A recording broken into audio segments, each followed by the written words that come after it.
les pays francophones organisent chaque année des activités autour de la francophonie. Alors cette année, quelles sont les activités organisées par l'ambassade de Suisse? Traditionnellement, le 20 mars, on fête la Journée internationale de la francophonie. C'est l'occasion dans le monde entier, et ça m'est arrivé à plusieurs latitudes, de fêter la francophonie, on va en parler, et d'organiser un programme de manifestations culturelles autour de cette date qui s'étale parfois sur plusieurs semaines. C'est le cas de la Chine, vu l'importance pendant un mois. Le mois de la francophonie va dans plusieurs villes, dans une douzaine de villes. Il va y avoir que ce soit des spectacles. Le thème général est raconté, alors sera plutôt quelque chose sur la conte, que ce soit pour les enfants ou pour les adultes, mais traditionnellement les films aussi, des concerts quand c'est possible, des festivals de poésie vont se dérouler le long du mois de mars. La Suisse participe évidemment aussi au mois de la francophonie en Chine.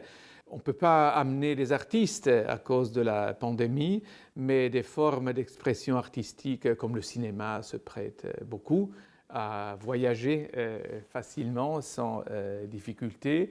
Et c'est aussi un très bel instrument de présentation de la culture d'un pays. Alors nous serons présents avec des supports audiovisuels, que ce soit de films artistiques ou documentaires, alors sur les femmes scientifiques, ou aussi, comme le thème sera celui du raconter, de la conte, aussi que ce soit pour les adultes ou pour les enfants, il y aura ici de ça.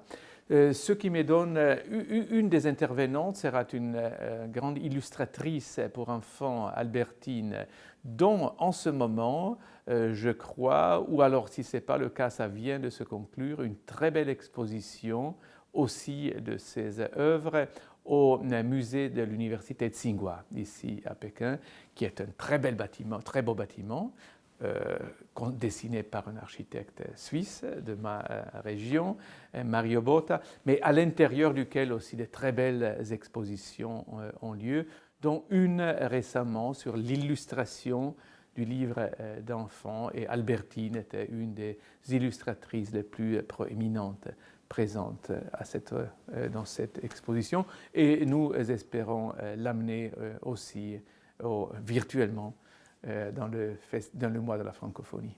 Et en général, comment choisissez-vous ces activités?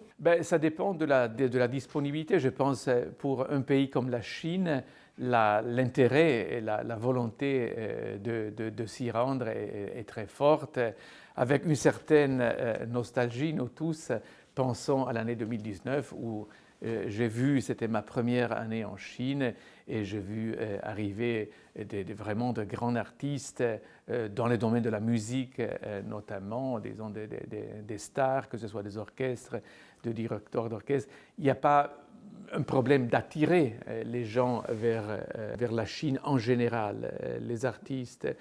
S'agissant du mois de la francophonie, évidemment la langue joue un rôle particulier, mais on ne se formalise pas sur le fait que ça doit être strictement en français, ça peut être un pays francophone. Alors à ce moment-là, et si c'est la musique c'est un langage par définition universelle, et on peut présenter ce lien avec la langue française, pas si strict que ça. Cette année, comme je l'ai dit, on a le défi de la pandémie, alors ça sélectionne ce qui n'est pas figuratif, ça devient très difficile à voyager, mais on n'a pas des difficultés à motiver les gens ou les artistes à venir en Chine. La Chine, c'est en des temps normaux, je parle des échanges internationaux, une place culturelle très, très recherchée.